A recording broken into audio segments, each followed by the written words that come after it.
Hi, I am Jenn Givhan, poet and novelist, and I'm going to read a sneak peek from my newest poetry collection, Belly to the Brutal, out this year from Wesleyan University Press. I'm going to read 3 poems that a high school class actually read recently and asked me if I would read aloud for them and answer some questions that they have about the poems. So I'm going to read those 3 poems now, and then afterward answer those questions. So this first poem is called I Am Dark, I Am Forest. I carried a bowl of menudo into the forest. I carried my bisabuela's tripas, not daring ask whose intestines I carried, con cilantro y radish y cebolla chopped fine. I carried the sewing machine they'd stitched her to in the garment district downtown. I carried the forest crackling against asphalt where her chanclas burnt and melted, so I carried her too. I wore no red, I bore no basket. There was no forest, but an avocado tree in the backyard of the house they made her sell to get her Medicare for her diabetes shots. I carried her sugar water, a hummingbird great-granddaughter. I carried her flickering, her black and white screened. I carried her face, the scars her warped esposo left her granddaughter, carried those wounds through the womb. Not wolf, but blue-eyed man, I stirred the menudo, my belly the pot. Scalding into the forest I carried, and that tree I chopped down, chopped into a boat that carried my mother and my bisabuela across the chili red sopa, the blood water broth, named her daughter. What forest have we made for her? I cannot see. I carried darkness into that forest and sliced it out. The next poem that I'm going to read is called Lila, and that is actually, the original name is Lila, and that's what I published it under, but I changed the name and I'm looking for it now in the book. Where did I put it? So as I was organizing this book, I went through the poems that I had written from 2017 on until it was accepted for publication in 2021. So this new poetry book, Belly to the Brutal, represents the last 5 years of my creative process and revisioning. And it actually started out as a totally different book and morphed over the years and turned into 2 books at one point. And then I used the accordion method, and here's my dog. She wants to say hi. So I'm just gonna let her say hi, and then I'm putting her back down because otherwise she won't leave me alone. I did the accordion method and I grew this collection and then I shrunk it back down. And so this new title of this poem is called Bloom. The calla lilies beside the calavera on the kitchen table sing, open the book. Mommy lays out a fresh bowl of apples at the front door, beneath the portrait of La Virgen with a burning sacred heart, to keep both enemies and friends from bringing ill intent inside. I want to roll my eyes at mommy's superstitions, but I'm beginning to hear them too. Not the apples, but the flowers blooming for me. The funnels of their flared heads, little throats. Open, they say. They mean the book I want to write. Instead, I scoop a spoonful of atole de avena laced with cinnamon and piloncillo from a coffee mug into my mouth, silencing the burnt orange blooms, their stiff petals cupped toward the ceiling, asking for rain. It hasn't rained in months. We're not allowed to use sprinklers on our patch of weeds for grass, our smog black sky that makes me think of crows. The fan whirls, dust spinning sunlight and city noise, the mice man in his cart at the end of my block with his butter and chili corn. My mouth waters. I stir the milky goo. I swore off everything creamy and sweet coating my belly when the boys at school called my chest buds knolls from our vocab test, rhymes with trolls. How many boys could I knock out with my makeshift spoon slingshot? I load, pull back, fling the soothing paste across the kitchen. It oozes down the fridge, glazing last year's recital picture. Last dance before I quit. My tights couldn't tuck into my panza and thighs of masa. One of the girls whisper hissed, OMG, does Jen stuff her bra? The Avena congeals over my smile. I smile back, apologizing for my hunger. Mommy's chanclas on the tile, she clucks her tongue. Clean that mess. The calla lilies laugh. The mais man rings his bell.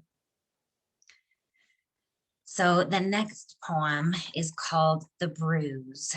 And let me find that real quick for you. Okay, so this is The Bruise. Motherhood is beautiful and disturbing. The bruises on my young daughter's arm, not a halo, nor the tattoo she wants us to share when the next half of her life arrives, though she's still young enough to believe she should stay a child always.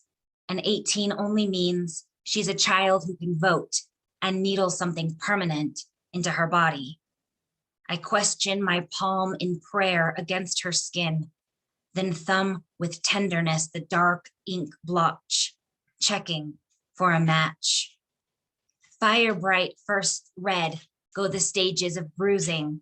In the immediate aftermath, the geometry of fresh raspberries swollen at the flesh or tender cuts of raw meat the butcher still wraps in sheaths of paper that crunch like fall leaves staining the ground, or wind wilding a dance as chile sizzling with oil on the comal, that fire, that brilliant flash, and then as any flame begins losing oxygen, it blues into a suffocating darkness a mother notices a few days late. I take her around the house like a village flashing, the purple splotch, common fig, as if I've just plucked it and soon will bake into a pie, but I'm not proud. I'm asking everyone, do you know how she got this? Demanding, did you do this to her? Because we know if we can't find the one who did, then we might as well have done it ourselves. Does this give the mother too much power, too much guilt? Some of you might still be wondering how a fig is baked into a pie. Oh, blackbirds, I love you, but maybe I'm not singing for you. Remember once a dressing room, a plain department store and a makeshift mall in the smallest town in the world. Remember a girl and her mother, one shuffling the other into a brand new dress, perhaps a party, perhaps a church, perhaps sleeveless, scallop-necked. Remember the darkest string of pearls tended from the black lip oyster, from that seabed across the girl throat, girl soft, girl gone breasts. And the mother, remember, stares long enough. The girl later recalls nothing but her mother's sadness and the silence as she slid under the veil of dress as a wild thing caught and let back into hiding. My daughter might have struck herself with the backfire of the bow as she cleaned her target arrow straight into the bullseye. She might have knocked into the trampoline pole while beating her brother at wrestling, and not because he let her does he admit defeat. There are a dozen ways this brave and dauntless girl child might have gathered blood to pool under her winter-long sleeves, and most of them innocent. But if I don't ask, the silence grows, and when I peel back my own sleeve, there they bloom. Oh, raucous red to frost-bitten limb till soggy pear, and still when the time comes, never disappear, but flush again, first bud at spring, perennial as field burning after harvest. What tattoo will we get? I ask when the time comes, and her answer is simple. A clear sky, weeks after fire. You might even say pie in the sky. And if you're already weightless by now, you'll understand when I tell you she said, each other's names. Thank you so much. And so I'm going to answer some questions that I received from these wonderful, astute, analytical high school students who read my poems, and I'm so grateful. And they've asked me some questions. So they're asking about the title of the Bruise and why did I choose this title? Why does it keep appearing in the text? And what is it supposed to symbolize? Does it have something to do with the bond of a mother and daughter? So the poems that I write, and specifically these poems that you've read and that you've just listened to, those of you who are listening in, these poems deal with generational trauma and how trauma and patriarchal violence and machismo in the Latinx community are passed on from mother to daughter through the womb.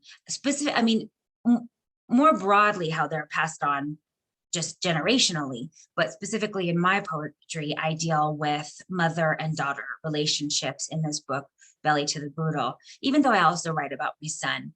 But, what I'm really trying to get at here is that connection between the mother and daughter, because the mother sees herself through the lens now of mother, and it puts her back in this time machine that being a mother and connecting with our ancestors past and our offspring in front of us, right? It's this time machine that it puts us into.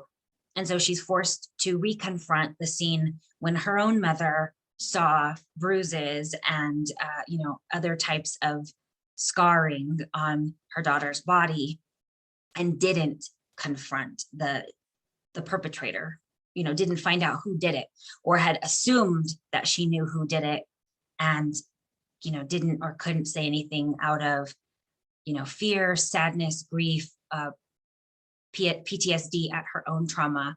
And so now when the mother sees a bruise on her daughter, right, she's brought back to that time in her own girlhood that she had a bruise or had bruises, right? And she's really forced to confront that violence that happened to her. And now she has a chance to mother it whole. That's how I've seen this book, is mothering myself as a writer whole, writing the poems whole, and then writing the mother-daughter relationships whole and healing the trauma that has occurred. So yes, the Bruise is a bond between mothers and daughters, a bond that has sometimes been created by our own mother hands holding on too tightly and trying to protect, right? Holding ourselves too tightly and trying to protect. But it also really more specifically is the bruises that have been left by patriarchal violence, by men, by boys who have violated the girls and the women, and how the mothers and daughters need to speak out and speak about the violence and say, this was done to me, I was hurt, this is who hurt me, and I'm not going to let it happen again, or I'm not going to let it happen to you, or at least, we can speak about it and know about it, and that lessens our chances of letting it happen again. And so violence and abuse fester in silence. So when we speak about it, when we sing about it, when we proclaim, right, what has happened alongside praising the good, right, but when we also proclaim the darkness as well, right, we purge it and we don't allow it to fester, right, and we don't assume guilt for it and shame, which are another type of bruising. So I could go on and on, but I'll stop there because I think I've answered your question. You've also asked, what is the menudo part of the poem? I am dark, I am forest. What does it represent? And does it have any personal meaning to me? So everything in the poems has personal meaning to me. And I do write in a very surreal, kind of magical real way that the muse just brings me a bunch of ideas. And a lot of times I'll do free writes, and I will sometimes do automatic writing where I turn on some music really loudly, I light a candle, and I just start typing, and sometimes I'll even close my eyes and I have to open them to make sure that I'm not typing gibberish and I'm actually typing, actual words. But even if I'm typing gibberish, that's okay too, because it's spirit coming out through me and manifesting onto the page. And so I really do believe in letting the subconscious and the psyche come out to play. But then, right, I go back and I find out what is it that I've pulled up from within, I call it that underbelly, or that upside down space of duende, which is a poet and a writer battling with the darkness, battling with death, battling with the maybe fears in the subconscious, or past wounds, battling with all of that, contending with it, putting it onto the page and asking, right, what does it mean, and how do I move forward from here, right? And how do I heal? And so that's what I do on the page. And so all of it has very potent personal meaning for me in my life, and I see it as emblematic of the path forward. Like, I need to understand what's all in the underbelly so that I can move forward in my life as a mother. I can help my children move forward in their lives. I can help my ancestors who might have passed on to the other side without resolving the injustices done to them. So I'm writing all of that onto the page, and I'm asking for their strength and wisdom and guidance. And so, yes, it all has very specific meaning to me. And the menudo is really just the soup that my grandpa makes every year at New Year's. And I've never actually made myself, but I've been around when my grandpa makes it enough times that I feel like I've made it. I prefer, and I cook pozole. So menudo is made with tripa, or tripe, which is cow's stomach. And I don't prefer that as much. I mean, it's okay. The meat is a little slimy to me, and it's spicy. My grandpa makes it really, really well, but I just prefer pozole, which I actually make with chicken and green chili and hominy, which is the dried corn. But where am I going with this?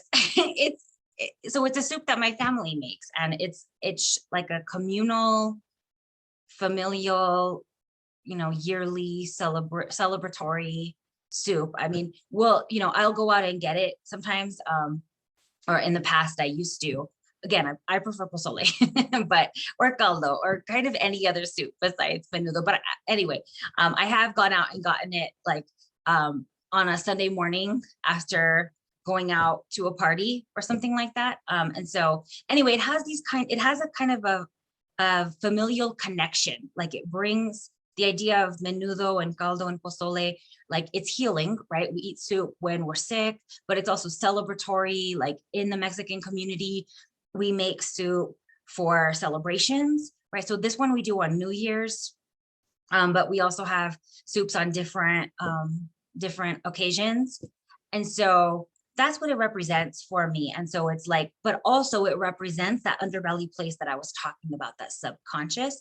So the fact that I was talking about the underbelly reminds me that, yeah, that's actually what the menudo is. So when I say my body, the pot, right, that I'm stirring, I'm talking about that kind of womb space. And it makes sense that it would be cow stomach, because that's what I'm talking about. So my own stomach, right? And that's where I tend to hold as a person. That's where who has undergone trauma and painful experiences, and we all have our painful experiences to a certain extent, right? Where do we carry it in our bodies? And so the poet Kim Adonisio, in this wonderful book of prompts and craft of writing that she has called Ordinary Genius, talks about the pain body. There's a prompt in there that asks, where in your body does it hurt? And so I go back to that quite a bit in my own writing and in my own teaching. And I ask students, where does it hurt, right? And can you write that onto the page? And so for me, Belly to the Brutal was writing, where does it hurt? And for me, the trauma has been, all over, but primarily, in the womb and in the stomach area. And so for me, that's what the menudo represents. Okay, I keep going on and on. I'm gonna have to try to cut these answers a little shorter, or this video is gonna be super long. Okay, these are great questions, by the way. Is the poem Lila about the world that today's youth is living in? We were specifically looking into the line in the poem where you mention a smog black sky. And does this relate to wildflowers? I'm sorry, I was gonna say wildflowers because I love wildflowers, but you're asking about wildfires in the state and climate change. Absolutely, yes, absolutely. So, Lila more specifically is about body image and self-worth, but I do mention ecological markers throughout the book because as I talk about girls and women's bodies, and to a certain extent, all bodies, right? No matter who you are, right? I'm also thinking about the body of the earth and what we're doing to the body of the earth. And so I have several poems throughout this collection, as well as all of my books. And my novel Trinity Site, for instance, is most specifically concerned with ecological disaster and climate change. And I utilize the indigenous stories and beliefs of my family's ancient ancestors, as well as the peoples of New Mexico, the Puebloan peoples of New Mexico that my family is connected to with ancient ties. And so I utilize that in Trinity Site, and that absolutely makes its way into all of my poems. So great noticing that, thank you. You ask, does the tattoo have a literal or figurative meaning in the poem, The Bruise? And the teacher asked, wanted to clarify that the student said they were referring to the mother and daughter actually getting tattoos in the narrative or not. So it's based on a true story in terms of my daughter and I talking about getting tattoos together. I have a tattoo on the back of my shoulder that is a feather pen that the feather turns into birds that are flying away. And it's fairly small, but it hurt quite a bit. I have sensitive skin. And so that is my own tattoo. And then I have a tattoo of a heart-shaped lock on my ring finger that I got with my husband, who has a heart-shaped key. And so I lost my wedding ring for many, many years and only just found it. And he's a nurse, so he can't wear his wedding ring. So we got tattoos together. And knowing all of that, my daughter was saying that she wanted to get a tattoo with me as well. Tattoos are very typical here in Albuquerque, New Mexico, where I live, and in the States in general. Tattoos are fairly regular. And so, it's not a big deal at all for me to talk about getting a tattoo with my daughter, although my mom would disagree. She doesn't like tattoos, and that's okay. But my daughter is still only a child. She's 11. And so no, she hasn't actually gotten a tattoo yet.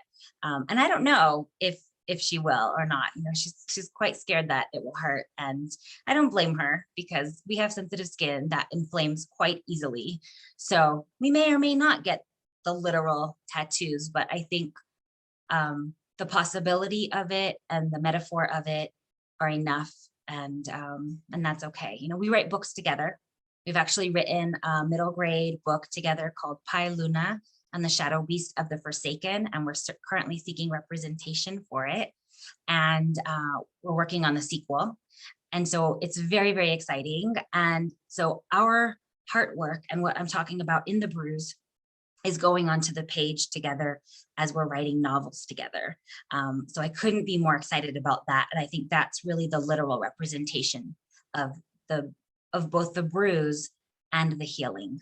So do I have any experience with body shaming? If so, how has it affected my writing? Ooh, I could write a novel on body shaming. Oh wait, I have. I've written several novels and several poetry collections on body shaming and how it has affected me. And so I grew up in the Imperial Valley on the Mexicali border in Southern California. And not only is there a certain expectation in the States, and I think probably, I would say in most westernized cultures and even further than that for how women should look, because MTV and, now YouTube and all of that social media. But when I was growing up, MTV and movies and things like that, magazines, very, specific and very like narrow, excuse me, I'm searching for words. I think I need to eat lunch. Very narrow definitions for how women should look. And I've never fit into that box. My mom has never, my daughter has never. We are, our own individuals, all of us, and we're not supposed to fit into any box, right? And but that doesn't make it hurt any less when bullies try to shame us for how we look or how we act or what we wear, and especially things about our bodies that we can't change. So cellulite, or, chubby belly, or, breasts that are big or small, or, whatever it is, or hair on our bodies that, that society doesn't think should be there, which is ridiculous. We're mammals, we have hair on our bodies. But so absolutely, it's affected me my entire life. And, I'm still trying to heal from it. Those wounds go deep. And the voices that I grew up hearing, from people that didn't know me and didn't care about me, still managed to wriggle their way in. And as much as I had my mom, for instance, who just loved and supported me and always gave me encouragement about how I looked and how I danced and how I wrote and all of that, it still couldn't quite negate all of the external that, that I was receiving from the media and from peers and from bullies. And and then from my own sense of, how I'd internalized that, and then kind of, the dark voices of you're not good enough and the criticism in there that began to just replay. And so it's like a broken record now that just, repeat. And I have to consciously turn it off. And so what's helped me as a person, as a woman and a mother, and as a writer, is that I'm able to look at my daughter now and see her beauty, in her unique beauty, not the so-called standards for beauty that are unrealistic, and nobody actually looks like that, not even the models and actresses themselves, right? But we all have our own unique beauty that shines through from within, and it's the beauty that comes from our heart, from our voices, from when we speak our experiences, from when we stand up for ourselves and each other, from when we love and embrace each other and our beautiful uniqueness. And so when I see that in her, and then I'm able to have this mirror and see myself that way as well. And also how she sees me, how my children see me. And it's kind of like, I saw this meme one time on social media that it's like, if only we could see ourselves the way that our dogs see us, for instance. Like, they don't care how we look, they just love us. They just always want to cuddle with us, or insert whatever favorite pet you have. And for me, that's my children as well, because I love them so much. And without any judgment, without any preconceived notion of what they should or shouldn't be, I just love them and whoever they are.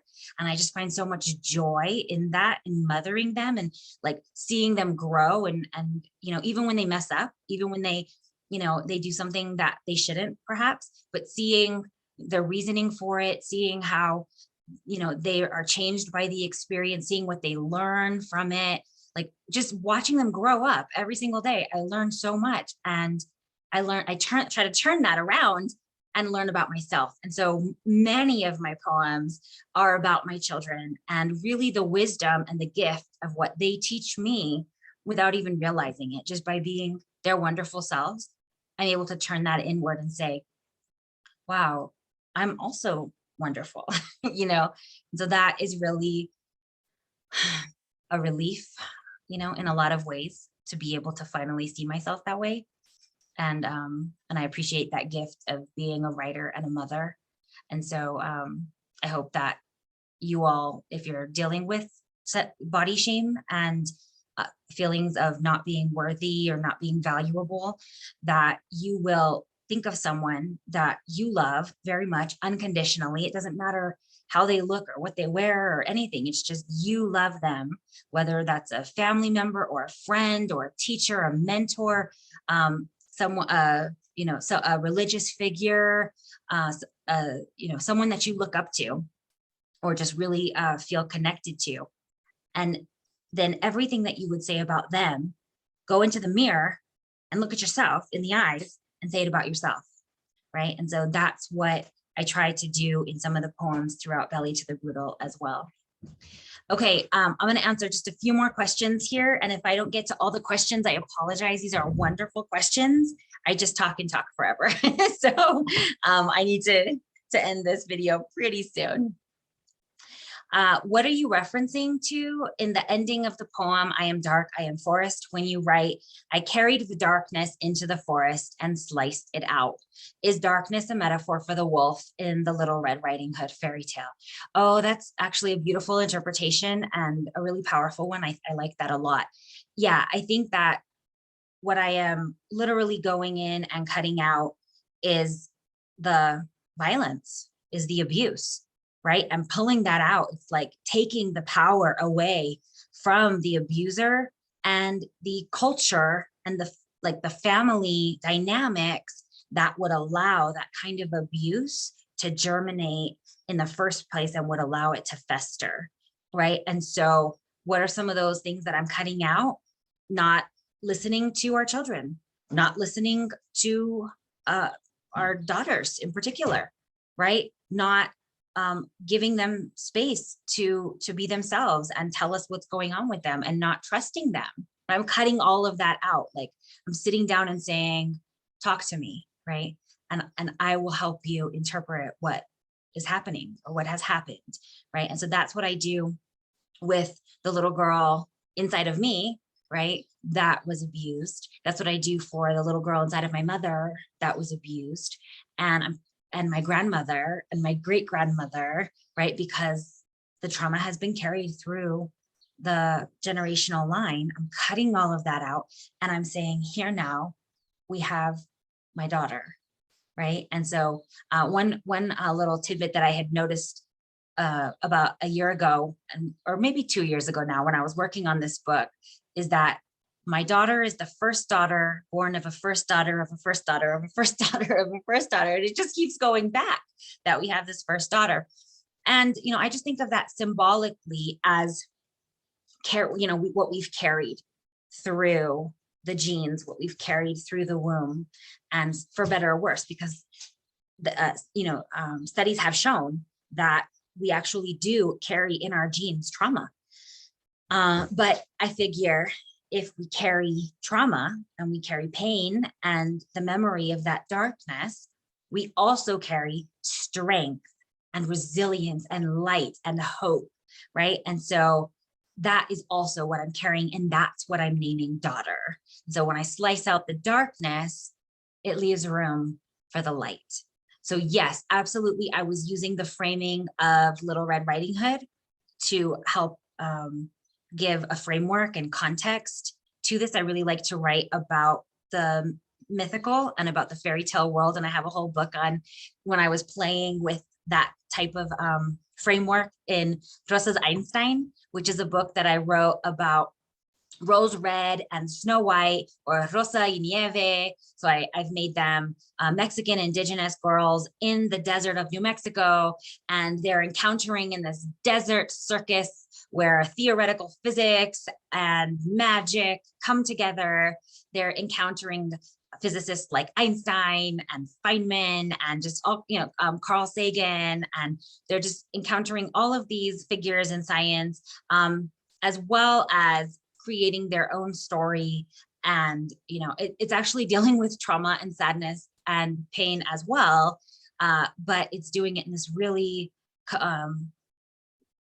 really enchanting way, right? And so it was fun for me to play, as well as really healing for me to be able to play and use that context. And I think that sometimes when we're coming with really painful material, it can help us to grab on to some other framework to help hold that and be a container for that. And so we don't feel like we're, it's just like black ink seeping across the whole page. We have something that we can carry it in, right? And then we can also begin to bring in some elements of play and light and hope.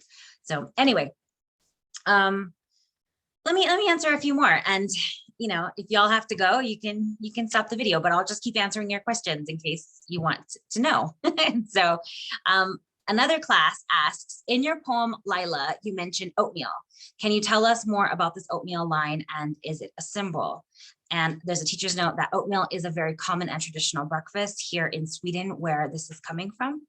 Yeah, it's comfort. It's comfort food and sweet, and it's carbs, which, with the body shaming has gone dieting, and like swearing off carbs, and then, being hungry all the time because I'm not really full.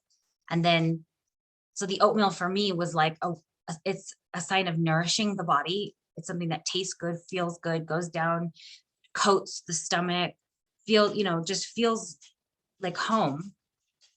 And then, it's not giving into that body shaming diet culture that says starve yourself. It's feeding your body. Your body's hungry. That's telling you, I need nourishment. And so it's a way of loving your body by giving nourishment to your body. So that's what I meant there with the oatmeal. Is the poem Lila referring to your own childhood? And do you think the poem reflects on something most girls in your culture go through as teenagers? I do think that there is definitely an element of feeling like girls have to fit into a certain stereotype. And like I talked about earlier with, the pictures in the media, and, and now with like filters on social media, and like you have to look like a certain way, and all those photoshopped images, and not just being allowed to just be whoever you are and whatever nature has made you, right? Because you're already beautiful, however you're made. I do think it's something that unfortunately most girls go through. My own daughter, I'm trying very, very hard not to, but I do find myself perpetuating in some ways the stereotypes because I'm so hard on myself, and because I also want to take really good care of her. But how do we balance that, dedication to health, dedication to, being the best, healthiest, versions of ourselves, while not worrying at all about dieting and restricting calories and starving ourselves. And, so that is a fine balance. And I'm still trying to figure out in my own life and in my daughter's life. And so I see a therapist that I talk to about these things. And I'm trying very, very hard. And I think that the first step is awareness, and then just, a willingness to love ourselves and each other. And I think that's the first step, and that's what I'm trying to do in these poems. Did your poem, The Bruise, make you reflect on your relationship with your own mother? If so, in which ways? Absolutely. All of these poems in this collection, Belly to the Brutal, have asked me to reflect and reconsider my relationship with my mom. And I actually read several of them at a reading that she was attending virtually about a year ago. And I could tell that they hurt her. And I called her up after, and I was like, we had a really good talk. And I explained to her that she's a wonderful mother and I love her so much, but that, also she carried with her some of these, negative ways of being in the world and seeing ourselves and each other, and some of the things that she went through in her relationship with my father. And then what she would tell me, what she went through, it was damaging in many, many ways. And because of her own childhood, she wasn't able to see some of the trauma that I was going through. And so, yeah, we had a really good talk about it. And I was able to see her. I've been able to see her since I've become a mother, since I write about motherhood and mother-daughter relationships. I've been able to see her through a new light. And I'm not angry at her for her shortcomings and where, she fell short in keeping me safe, because I know that she was speaking and living and seeing through her own wound. And that's all we can ever do is see through our own experiences. And then we can read and listen to each other and try to come out of ourselves through empathy. And I think she's done that now, as well. And so she's read my novels and she sobbed and she's called me up, and she's been very angry about some of the things that happened to me that she had no idea.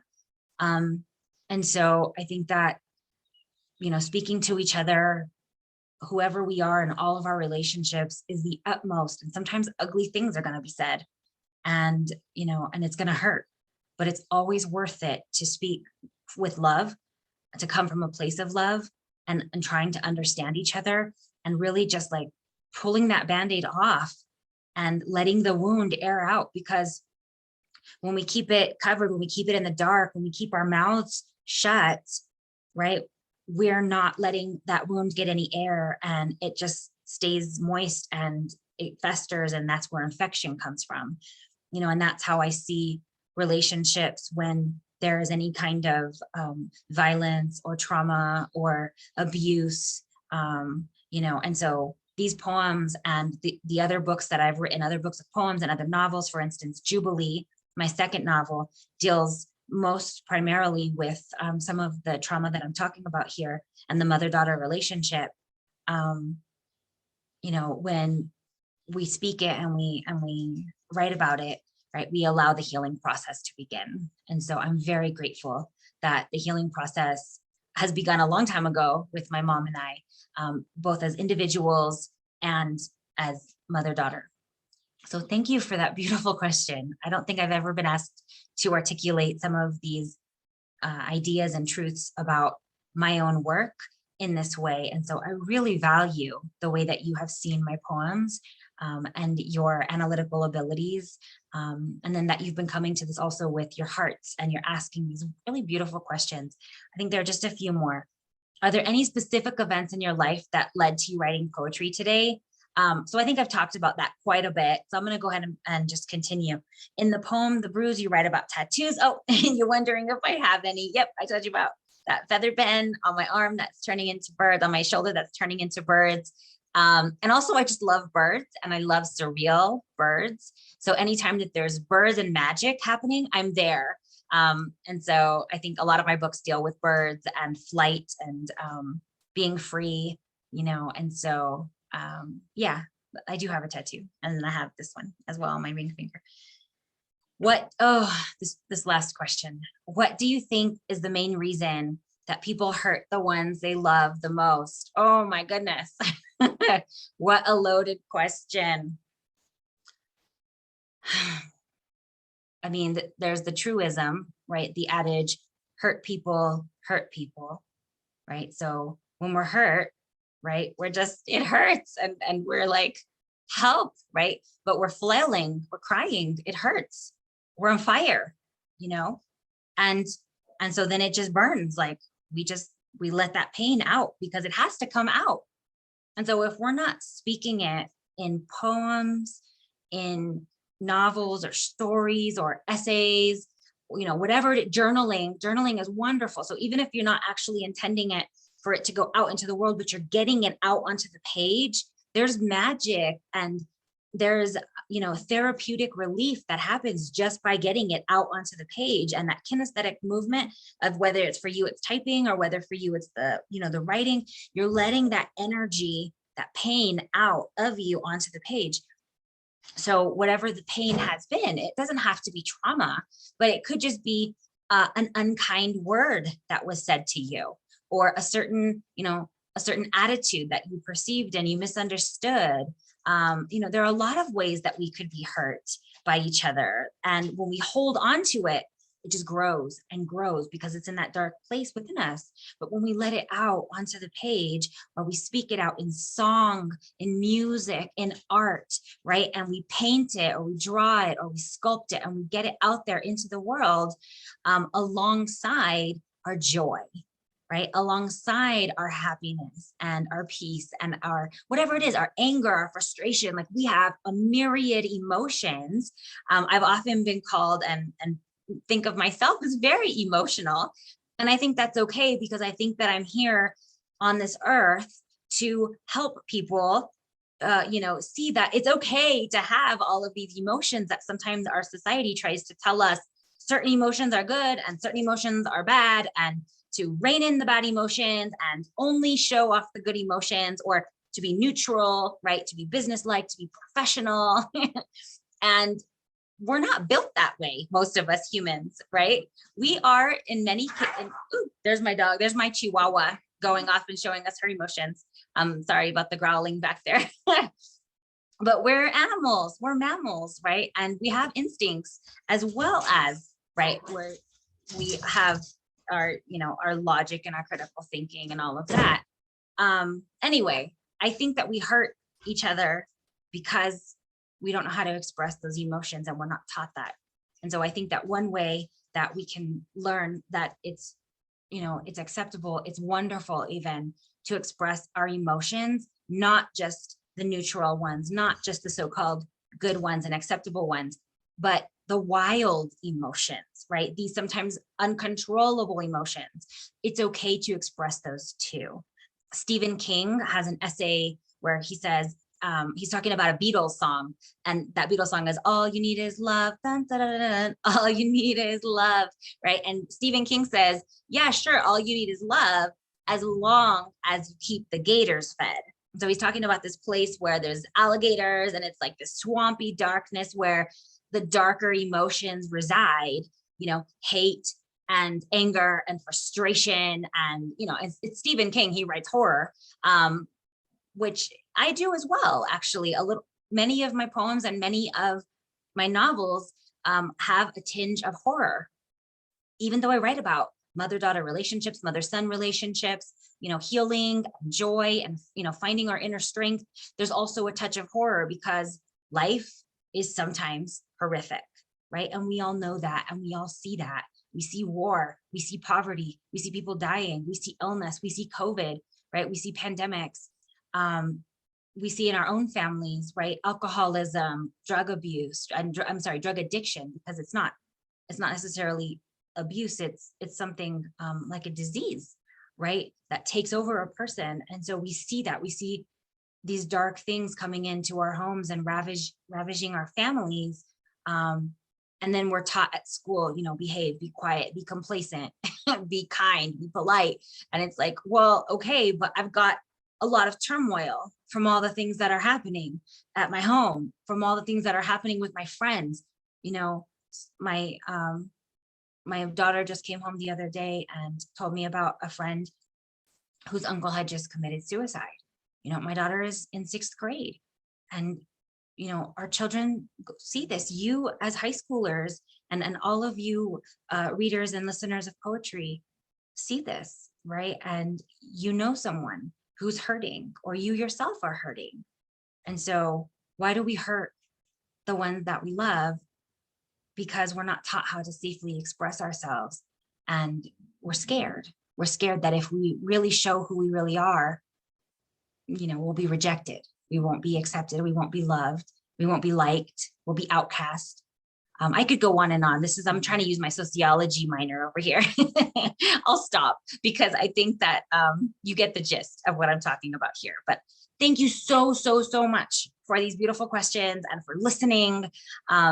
Please go find me on social media at Jenn Givhan, and online at my website, jennifergivhan.com, and sign up for my newsletter so that I can give you updates about when my newest poetry collection, Belly to the Brutal, comes out this year with Wesleyan University Press, as well as my 3rd novel, River Woman, River Demon, with Blackstone Publishing, which will be out this fall. And I often birth both a poetry collection and a novel in the same year. That's just how it's been happening. That's how my creative process is working. So I hope that all of you who've enjoyed this video and want more of my work will go ahead and look for and pre-order Belly to the Brutal and River Woman, River Demon. And I'm so happy to have been able to spend time with you today.